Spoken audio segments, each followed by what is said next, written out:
रसखान समाधि पर चल रहे सांझी महोत्सव में कवि एवं चित्रकारों ने बिखेरी विलुप्त हुई परंपराओं के रंग। प्रसूनन में विराजी राधिका को नाम है सांझी। उत्तर प्रदेश ब्रज तीर्थ विकास परिषद एवं जीएलए विश्वविद्यालय के संयुक्त तत्वावधान में बुधवार से सांझी महोत्सव मनाया जा रहा है। सांझी महोत्सव के दूसरे दिन शाम 5 बजे से कवि सम्मेलन किया गया, जिसमें कवि राधा गोविंद पाठक द्वारा सत्य प्रकाश, अटल चतुर्वेदी, केपी गौड़, अशोक यज्ञ, अर्चना चतुर्वेदी ने सांझी भगवान श्री कृष्ण, लाडली राधा रानी व भक्त रसखान के लिए अनेकों कविताओं का गायन किया। प्रसूनन में विराजी राधिका को नाम है सांझी, भारत माटी है अनमोल, धूल उड़े गैयन में और लगे मुख पे भारी आदि कविताएं सुनाई गईं। कविताएं सुनकर श्रोताओं ने करतब ध्वनि से समाधि स्थल गूंज उठा। रसखान समाधि स्थल पर अनेक कलाकारों द्वारा सांझी बनाई गई, जो सूखे रंगों से गोबर आदि से बनाई गई, जो राधा कृष्ण की मनमोहक सांझी थी। मैं कोमल पाराशर और आप देख रहे हैं अभी न्यूज़। और आज महावन में रसखान समाधि पर सांझी महोत्सव का आयोजन हो रहा है। और ये क्या क्या होता है यहाँ पे थोड़ा सा दिखाएं।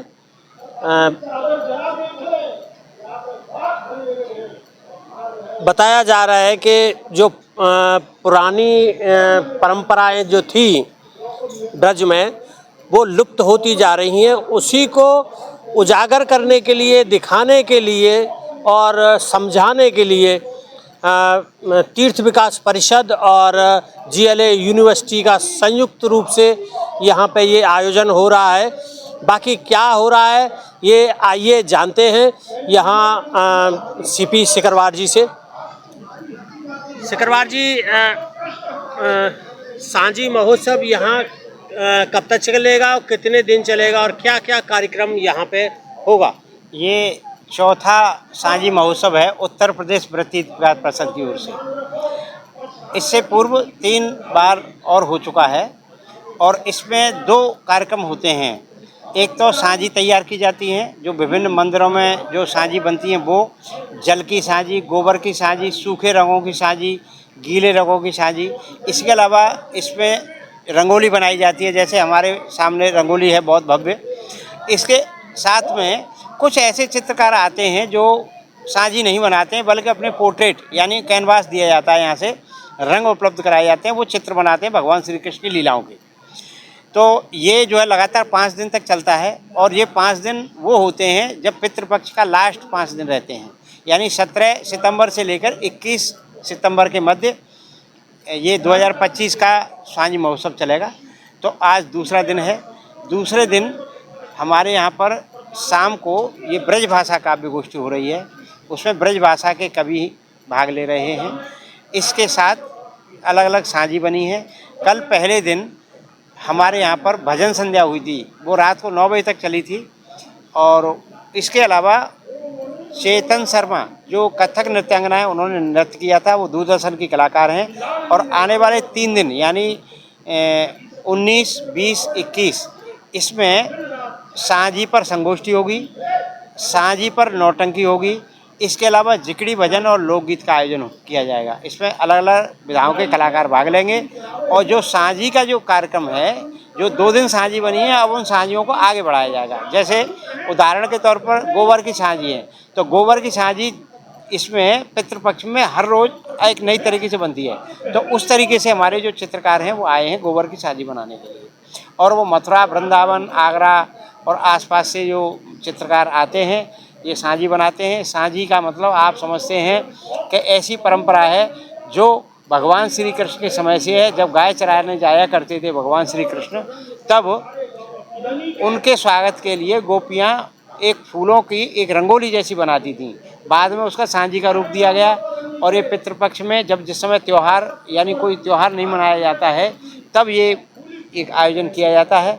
और ये लगातार बढ़ रहा है। आपको बताऊं कि मोदी जी ने, जो हमारे पीएम हैं, उन्होंने अमेरिका के राष्ट्रपति को, पूर्व राष्ट्रपति जो, उनको सांझी की पोर्ट्रेट भेंट की थी, जो उनके व्हाइट हाउस में लगी हुई है। इसके अलावा जो नई संसद भवन बनी है पार्लियामेंट, उसमें भी सांझी का चित्र है, जिसको हमारी मेंबर पार्लियामेंट हेमा मालिनी ने सोशल मीडिया पर डाल के सब लोगों को बताया था। तो कहने का मेरा आशय है कि सांझी के प्रति चेतना जागृत हो रही है। उसके संरक्षण के प्रति लोगों में ललक पैदा हो रही है, नई पीढ़ी समझ रही है और बच्चों को सिखाया जा रहा है। और ये सांझी के साथ साथ और भी जो चीज़ें हैं, ब्रज तीर्थ विकास परिषद और भी काम करता है। जैसे उदाहरण के तौर पर एक होती है श्री कृष्ण चित्रांकन शिविर, उसमें भगवान श्री कृष्ण की लीलाओं के चित्र हम लोग बनवाते हैं, वो भी अभी होगा ब्रजराज उत्सव में। इसके अलावा जो सांस्कृतिक कार्यक्रम होने हैं, लगातार ये कार्यक्रम चलते हैं। इससे एक तो कला बचती है, दूसरा हम कलाकारों को मौका देते हैं, मंच प्रदान करते हैं, तीसरा जो है उनकी कला को निखरते हैं और लोग देखते हैं। और रसखान जो समाधि स्थल है, इसका जो तैयार कराया है तीर्थ विकास परिषद ने, और इसका अनुरक्षण का कार्य स्मारक मित्र योजना में GLA विश्वविद्यालय को सौंपा हुआ है। और यहाँ पर सब बहुत व्यवस्थित तरीके से, बहुत सुंदर मनोरम रमणीक स्थल है ये। मेरा आग्रह है, जिन लोगों ने रसखान समाधि नहीं देखी है वो अवश्य देखें, अपने बच्चों को लेके आएँ और एक प्राकृतिक वातावरण में देखें। रसखान की जो फिल्म है 18 मिनट की, वो देखें। ताज बीबी की फिल्म देखें। ताज बीबी भी रसखान की तरह मुस्लिम थी और वो भगवान श्री कृष्ण की भक्ति थी, उनकी भी यहाँ पे समाधि है। और इसी समाधि के परिसर में चारों तरफ रंग ही रंग बिखरे हुए हैं, जो सांझी महोत्सव के दौरान चल रहा है। तो ये बताया सिकरवार जी ने सांझी महोत्सव का महत्व और क्या क्या ब्रज में हो रहा है। आप देखते रहिए अभी न्यूज़ मथुरा। क्या नाम है मैडम आपका? सर मेरा नाम खुशबू उपाध्याय सोनी है। यहाँ पे सांझी महोत्सव चल रहा है मथुरा में जी। और आप पेंटिंग कर रही हैं, इस विषय में क्या कहना चाहेंगे? कब से पेंटिंग कर रही हैं आप? ये 5 दिवसीय कार्यक्रम है। थोड़ा सा जोर से बोलिए। सर ये 5 दिवसीय कार्यक्रम है और मैं कल से यहाँ पे इसका शुभारंभ हुआ है। और सांझी कला को लेकर यहाँ पे बहुत तरह से काम किया जाता है, चाहे गोबर सांझी हो, पेंटिंग हो या रंगोली हो। इन सब के थ्रू एक हमारे ब्रज के कल्चर को फिर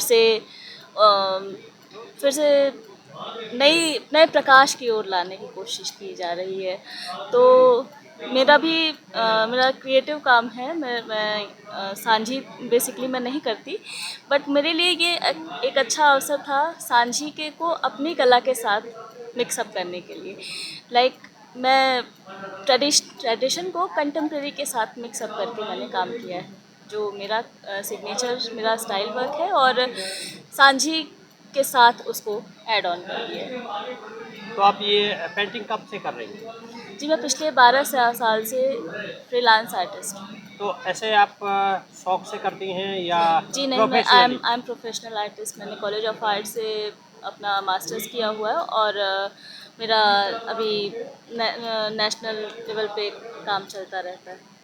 Mathura neuro super speciality hospital emergency सेवा 24 घंटे उपलब्ध। अब आपको नहीं जाना पड़ेगा अपनी गंभीर बीमारियों के इलाज के लिए दिल्ली NCR के महंगे अस्पतालों में, क्योंकि अब आपके मथुरा शहर में उपलब्ध मथुरा शहर के सबसे अनुभवी neuro surgeon doctor Praveen Kumar, doctor Rajat Arora. Mathura neuro super speciality hospital, Radhika Vihar, NH2 near Mandi चौराहा, मथुरा।